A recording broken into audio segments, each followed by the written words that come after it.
Welcome to Upside Down Under the Jag. Well, how under the Jag are you? Well, there's the transmission and there's the engine. Don't worry about the oil leak, just forget you haven't seen that. Okay? Look at this rust. So we've got inner sills. I'm trying to do the light as well because it's dark under here.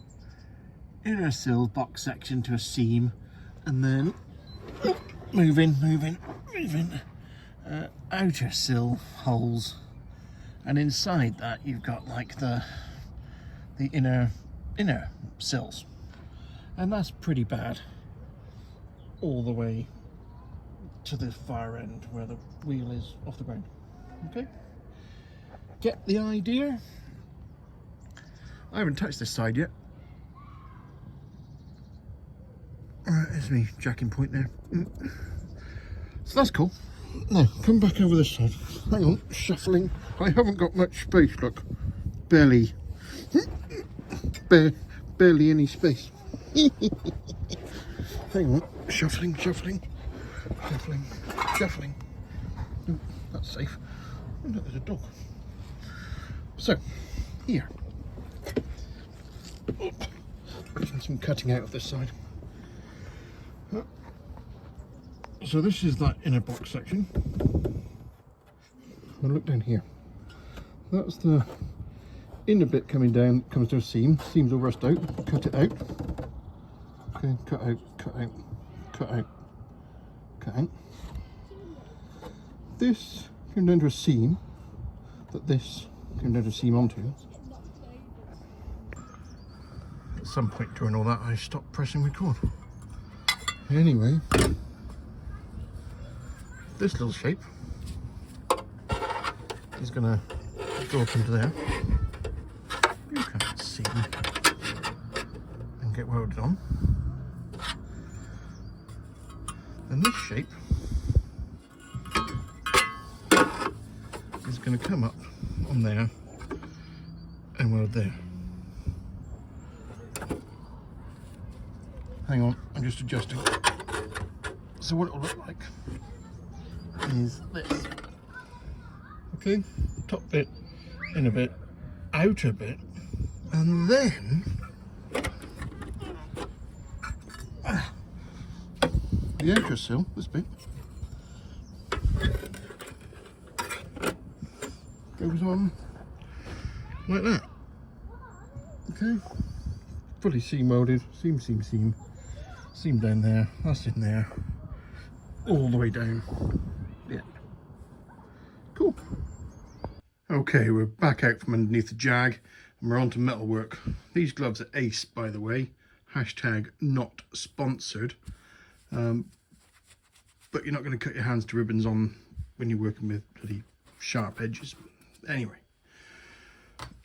Spent several hours under the car ages ago making these little templates. So these, that one, this one, this one, and then my sill are going to make up what I've cut out. So that one goes up under the car. Okay. This one is going to get welded to that one under there. This one comes along and forms that box, which is going to be massively strong. That's basically taking the place of the seam that comes down underneath the car. Then this is the outer sill. It's only a galvanised tin piece of piss. So that goes on there. You'll see that seam underneath. That goes around, covers the outside. So I'm replacing all of this box on the inside. That's going to be fully welded. Then the outer bit gets fully welded up on the inside, fully welded. And then this one, fully welded on the outside. And I'll probably just plug weld that onto there. Might cut some holes in there and under here.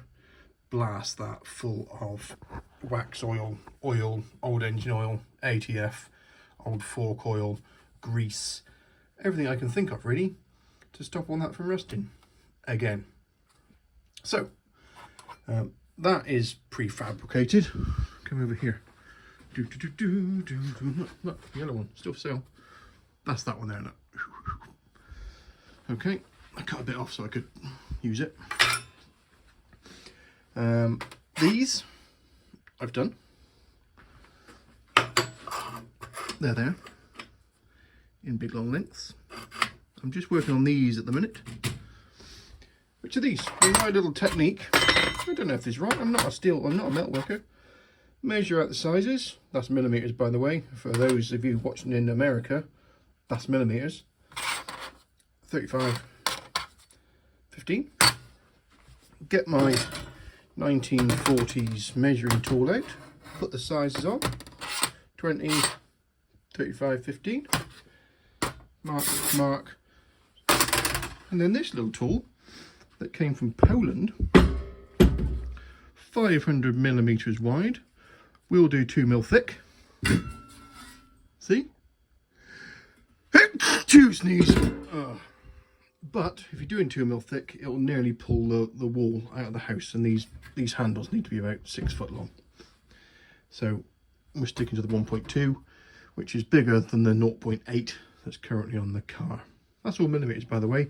If you're from America, you're talking gauges. Now, in England, the only gauge we're worried about is shotgun gauges, 12 gauge, that sort of thing. So, we're making these.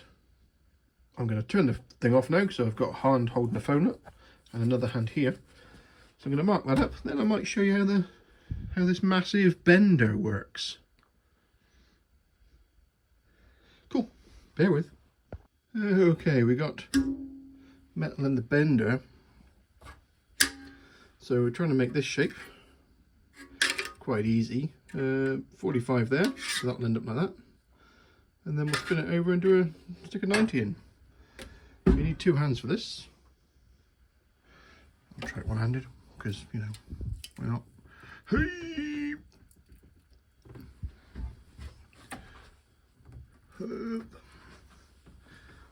That 45 yet? What do you think? A bit more.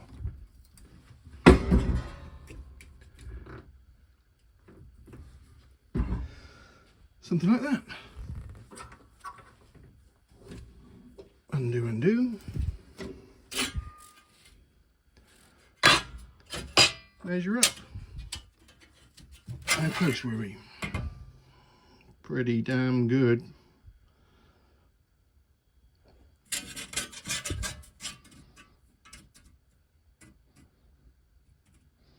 Top guessing. Right, stick a 90 on the other end. And that's another one done. And we carry on like that. Okay, so now you've bent that one up to a 90. And this is where these little templates come in. You can now check your shape.